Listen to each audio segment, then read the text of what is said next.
Thank you all very much. Thank you. Want to talk about ISIS? Is there a reason that you don't want to talk about ISIS? All right, what about ISIS, guys? How often are these people talking about the issues that we talked about today? Of course I'll talk about ISIS.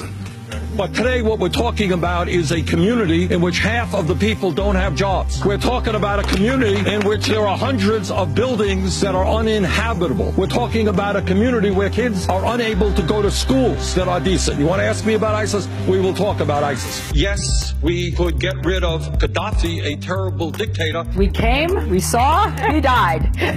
But that created a vacuum for ISIS. Yes, we could get rid of Assad tomorrow, but that would create another political vacuum that would benefit ISIS. Yeah, we have got to be tough, but not stupid. But I worry Secretary Clinton is too much into regime change and a little bit too aggressive without knowing what the unintended consequences might be. When we both looked at the same evidence about the war in Iraq, one of us voted the right way and one of us didn't. 6,700 brave men and women from our country dead. Huge instability in the entire region, and we are paying the price today for that instability. Countries like Saudi Arabia and Qatar have got to step up to the plate. The United States must not be involved in perpetual warfare for a dozen different reasons, not the least of which is that ISIS would like American combat troops on the ground so they can reach out to the Muslim world and say, look, we're taking on those terrible Americans. We will lead the world in defeating ISIS, but at the same time,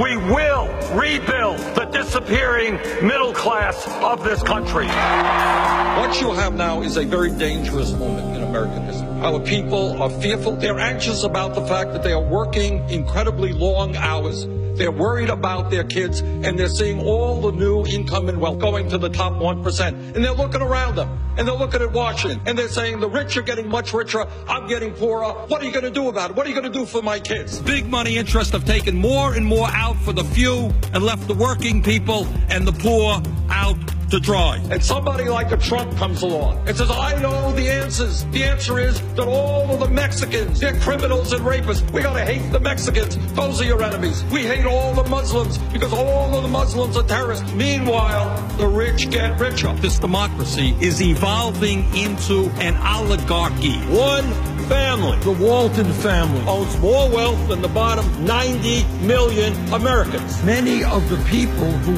work at Walmart are on Medicaid, which you pay for, food stamps, which you pay for, government subsidized housing that you pay for, because the Walton family refuses to provide the wages and benefits their workers deserve. This country has socialism for the rich and rugged individualism for the poor. So I say to the Walton family, get off of welfare, start paying your workers a living wage.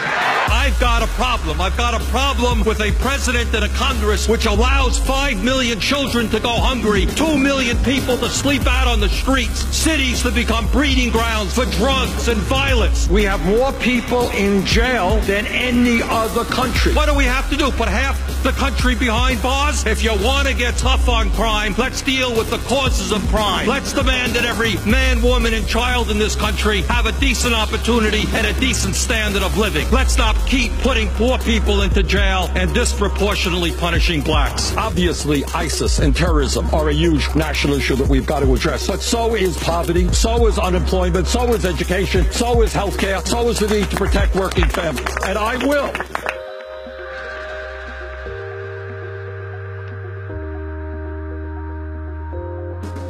Kid gets caught with marijuana, that kid has a police record. A Wall Street executive destroys the economy, no criminal record. That is what power is about, that is what corruption is about, and that is what has to change in the United States of America. The American people hold the President of the United States in contempt.